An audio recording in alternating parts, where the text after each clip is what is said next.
जब वो तीनों हवेली के दरवाजे की तरफ अपनी नजरें करते हैं, तो वो भी कायर की तरह घबरा जाते हैं और जहां पर थे वहीं पर खड़े रह जाते हैं। हवेली के दरवाजे पर ही वर्चस्विनी और तारा खड़ी हुई थी। कायर हकलाते हुए कुछ घबराहट के साथ कहता है, क्या जो मैं देख रहा हूँ वही तुम लोग भी देख रहे हो? क्या हवेली के दरवाजे पर सच में इस वक्त वर्चस्विनी और तारा खड़े हुए हैं? मुझे तो इस अंधेरे में ठीक से कुछ दिखाई भी नहीं दे रहा। कछुआ भी हवेली के दरवाजे की तरफ देखते हुए कहता है, हाँ कायर, वहां पर वर्चस्विनी और तारा ही खड़े हुए हैं। कायर कुछ कहता उससे पहले ही युग अजीब सा मुंह बनाते हुए कहता है, पर इतनी रात को तारा और वर्चस्विनी जी हवेली के गेट पर क्यों खड़े हुए हैं? इन्हें तो घर के अंदर होना चाहिए था।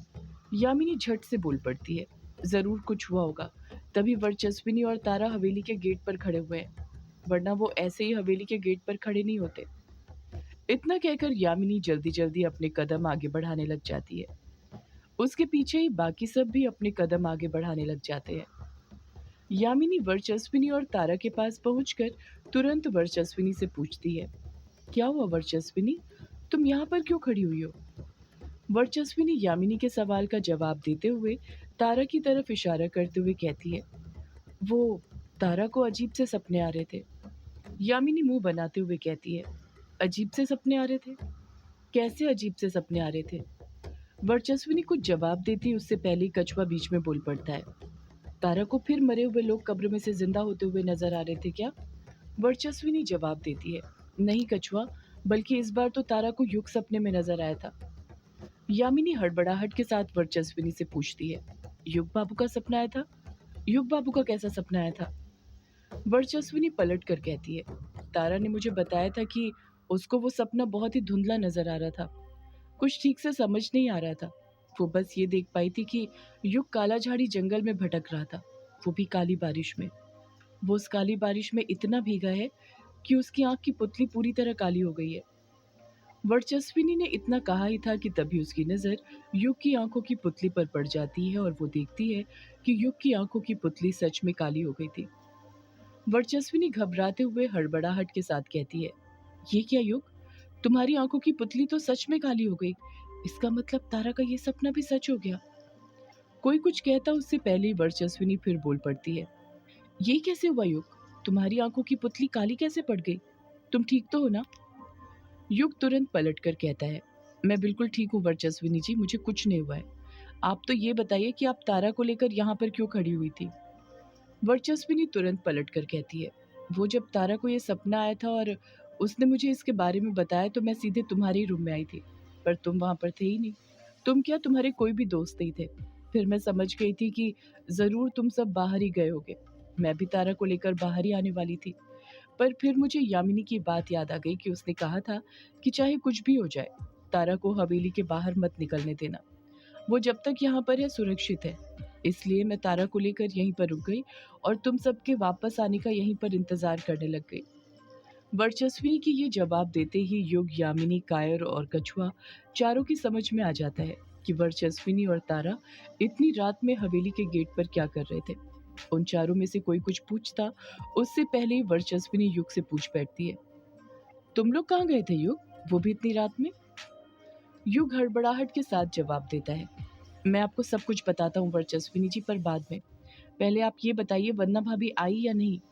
वर्चस्विनी मुंह बनाते हुए अपनी दोनों भवें ऊपर उठाते हुए हैरानी के साथ कहती है, वंदना भाभी कहाँ गई थी जो वो वापस आएगी? वर्चस्विनी की बातों से युग समझ जाता है कि उसको वंदना के बारे में कुछ पता नहीं था। युग बिना वर्चस्विनी से कुछ कहे हवेली के अंदर घुसने लग जाता है। वर्चस्विनी फिर युग से पूछती है, युग, हुआ क्या है, मुझे बताओ तो।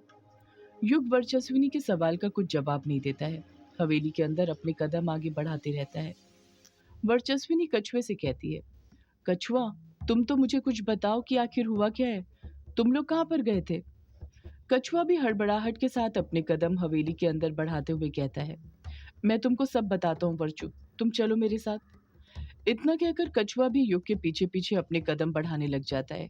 युग बड़ी ही फुर्ती के साथ वंदना के कमरे की तरफ अपने कदम बढ़ाते जा रहा था। बाकी सब भी उसी के पीछे चल रहे थे। युग वंदना के कमरे के दरवाजे के पास पहुंचने ही वाला था कि तभी वो देखता है कि वंदना के कमरे का दरवाजा टिका हुआ था। युग जैसे ही उस दरवाजे को खटखटाने के लिए अपना हाथ आगे बढ़ाता है, दरवाजा खुलने लग जाता है। दरवाजा बस टिका हुआ था, अंदर से लॉक नहीं था। जब युग कमरे के अंदर घुसता है तो देखता है कि वंदना बिस्तर पर पीठ के बल लेटकर सो रही थी। युग के पीछे पीछे बाकी सब भी कमरे के अंदर घुस जाते हैं। कायर वंदना को सोते देख हैरानी के साथ कहता है, ये क्या? वंदना भाभी तो यहाँ पर बड़े आराम से सो रही है और हम हैं कि इन्हें पागलों की तरह काली बारिश में काला झाड़ी जंगल में ढूंढ रहे हैं। कायर परेशान होते हुए कहता है, पर ऐसा कैसे हो सकता है? अगर वंदना भाभी यहाँ पर सो रही है तो फिर वो कौन थी जिसके पैरों के निशान का पीछा करते हुए हम काला झाड़ी जंगल पहुंचे थे? युग वंदना को एकटक देखते हुए गुस्से के साथ कहता है, वो भी यही थी कायर। इतना कहकर युग वंदना को उठाने लग जाता है। युग वंदना को उठाते हुए कहता है, वंदना भाभी उठिए, वंदना भाभी उठिए, वंदना भाभी। वंदना गहरी नींद में सोती रहती है। युग जानता था वंदना सोने का नाटक कर रही थी, वो जगी हुई थी। युग ये बात भी अच्छे से जानता था कि उसे वंदना को कैसे उठाना था। युग वंदना के पास जाकर उसे हिलाते हुए कहता है, वंदना भाभी उठो, उठो वंदना भाभी, अब बस भी करो ये नाटक। युग इतनी कसकर वंदना को बिस्तर पर हिला रहा था कि ना चाहते हुए भी वंदना को अपनी आंखें खोलनी पड़ती हैं। जैसे ही वंदना अपनी आंखें खोलती है, वो अंगड़ाई लेते हुए कहती है, क्या युग, सोने दो मुझे, इतने दिनों बाद आज सो पाई थी मैं, और तुमने वो नींद भी खराब कर दी। युग वंदना को गुस्से से देखते हुए ही कहता है, हम सब की नींद उड़ाकर आप चैन से कैसे सो सकती हैं वंदना भाभी? वंदना हैरानी के साथ युग से कहती है, ये तुम क्या बोल रहे हो युग? मेरे तो कुछ समझ में नहीं आ रहा है। युग गुस्से के साथ ही पलट कर कहता है, ज्यादा नाटक मत करिए वंदना भाभी, और सीधे सीधे बताइए आप काला झाड़ी जंगल क्यों गई थी? वंदना अनजान बनते हुए कहती है, मैं कब काला झाड़ी जंगल गई थी? तुम्हें जरूर कोई धोखा हुआ है युग। युग अपनी बात पर अडिग रहते हुए कहता है, मुझे कोई धोखा नहीं हुआ है वंदना भाभी। आप ना सीधे सीधे बताइए आप काला झाड़ी जंगल क्यों गई थी? उस कुछ दौतिया ने क्या संदेश दिया था? जैसे ही युग कुछ दौतिया का जिक्र छेड़ता है, वंदना की घबराहट बढ़ जाती है। उसकी आंखों में एक डर दिखाई देने लग जाता है। युग वंदना पर दबाव बनाते हुए उससे पूछता है, आप चुप क्यों हैं वंदना भाभी? मेरे सवालों का जवाब दीजिए। बताइए मुझे, उस कुछ दौतिया को किसने भेजा था? उसने आपको ऐसा क्या संदेश दिया था कि उससे मिलते ही आप कालाझाड़ी जंगल चली गई? वहां पर आप किससे मिलने गई थी? वंदना अभी भी अनजान बनते हुए कहती है, ये तुम क्या बोले जा रहे हो युग? मेरे तो कुछ समझ नहीं आ रहा है। मैं कब कुछ दौतिया से मिल गई? युग वंदना पर चिढ़ते हुए कहता है, झूठ मत बोलिए वंदना भाभी, मुझे अच्छे से पता है आप काला झाड़ी जंगल में किससे मिलने गई थी, पर मैं सारा सच आपके मुंह से सुनना चाहता हूँ। बताइए मुझे। वंदना भी अपनी बात पर अडिग रहते हुए कहती है, मैं कहीं नहीं गई थी युग, मैं तो अपने कमरे में सो रही थी। युग वंदना को गुस्से के साथ घूरते हुए कहता है, झूठ मत बोलिए वंदना भाभी, आप कभी कोई बात मुझे एक बार में बताती क्यों नहीं है? मुझसे सब कुछ छुपाती क्यों रहती है? अगर आप कालाझाड़ी जंगल नहीं गई थी तो फिर ये आपकी साड़ी गीली कैसे है? वंदना के बिस्तर पर ही एक सफेद भीगी हुई साड़ी रखी हुई थी। वंदना ने इतनी हड़बड़ाहट के साथ साड़ी बदली थी कि उस साड़ी को बेड पर ही छोड़ दिया था, उसे अंदर रखना भूल गई थी। फर्श पर ही मिट्टी के पैरों के निशान भी छपे हुए थे, जो सीधे वंदना के बेड तक जा रहे थे। युग उन निशानों की तरफ इशारा करते हुए कहता है, और ये मिट्टी कैसी है वंदना भाभी? कह दीजिए ये कालाझाड़ी जंगल की मिट्टी नहीं है। आप वहां पर नहीं गई थी अभी? वंदना खामोश रहती है, युग के सवालों का कुछ जवाब नहीं देती है। युग वंदना से सवाल करे ही जा रहा था, पर यामिनी का उसके सवालों पर जरा सा भी ध्यान नहीं था। उसका ध्यान था तो कमरे के अंदर मौजूद लोगों पर। वो नोटिस कर रही थी कि कमरे के अंदर युग के सभी दोस्त थे, सिवाय अभिमन्यु और डायना को छोड़कर। वो दोनों शाम से ही एक कमरे के अंदर थे। इतना सब कुछ हो गया था, पर एक पल के लिए भी बाहर नहीं आए थे, जैसे उन्हें इन सब चीजों की कोई फिक्र ही ना हो। यामिनी अभिमन्यु के बारे में मन ही मन सोचती है कि अभिमन्यु अभी तक नहीं आया। आखिर ये डायना के कमरे में उसके साथ ऐसा क्या कर रहा है कि इसे जरा सी भी युग बाबू की फिक्र नहीं है। वैसे तो बड़ा कहता फिरता है कि युग मेरा बचपन से बहुत अच्छा दोस्त है, और अब उस दोस्त की आंखें काली पड़ गई तो उसे उसकी जरा सी भी फिक्र नहीं हो रही है क्या? युग वंदना पर फिर दबाव बनाते हुए कहता है, आप चुप क्यों खड़ी है वंदना भाभी? मेरे सवाल का जवाब दीजिए। आप किससे मिलने गई थी कालाझाड़ी जंगल में? वंदना झट से कहती है, मैं कहीं नहीं गई थी युग, तुम मेरी बात समझ क्यों नहीं रहे हो? मैं यहीं पर थी, मुझे किसी ने कुछ कुचवा के जरिए कोई संदेश नहीं भेजा था। युग के समझ नहीं आ रहा था कि इतना सब कुछ हो जाने के बाद भी वंदना उसे कुछ बता क्यों नहीं रही थी, उससे बातें क्यों छुपा रही थी। तारा वंदना के बगल में ही खड़ी हुई थी और वंदना की आंखों में देखकर तारा समझ गई थी कि वंदना बहुत कुछ छुपा रही थी। युग वंदना से कुछ और पूछता उससे पहले ही तारा के दिमाग में ना जाने क्या आता है। वो वंदना का हाथ पकड़ते हुए उससे कहती है, आप सब कुछ बता क्यों नहीं देती वंदना आंटी।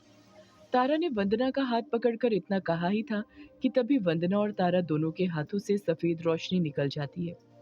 वो रोशनी इतनी तेज निकली थी कि कमरे के अंदर मौजूद सभी लोगों ने अपनी आंखें बंद कर ली थी। वो रोशनी उनकी आंखों में एक पल के लिए चुभने लग गई थी। कायर घबराते हुए कहता है, ये क्या हो रहा है कि तारा के हाथों से रोशनी कैसे निकल रही है। कुछ पल बाद कमरे के अंदर मौजूद बाकी सब लोगों ने तो अपनी आंखें खोल ली थी, पर तारा की आंखें अभी भी बंद ही थी और उसने अपने हाथ में वंदना का हाथ थामे हुए था। तारा को देखकर ऐसा लग रहा था जैसे वो एक अलग ही दुनिया में खो गई हो। उसे किसी चीज का एहसास हो रहा हो। तारा की आंखें अभी भी बंद थी। उसको ऐसे देखकर वर्चस्विनी घबरा जाती है और तुरंत उसके पास जाती है और उसे छूते हुए कहती है, तारा बेटी, तारा बेटी क्या हुआ तुम्हें। तारा कुछ नहीं कहती है। उसकी आंखें अभी भी बंद थी। वंदना की भी समझ नहीं आ रहा था कि तारा उसके साथ क्या कर रही थी। जब यामिनी की नज़र तारा के हाथ के बीच से निकलती हुई रोशनी पर पड़ती है, तो यामिनी समझ जाती है कि तारा अपनी शक्तियों का इस्तेमाल कर रही है। वो तुरंत वर्चस्विनी को तारा से दूर करते हुए कहती है, कुछ देर के लिए तारा से दूर हो जाओ वर्चस्विनी। वर्चस्विनी अपने कदम यामिनी के साथ ही पीछे खींच लेती है। तारा वंदना का हाथ थामे रहती है।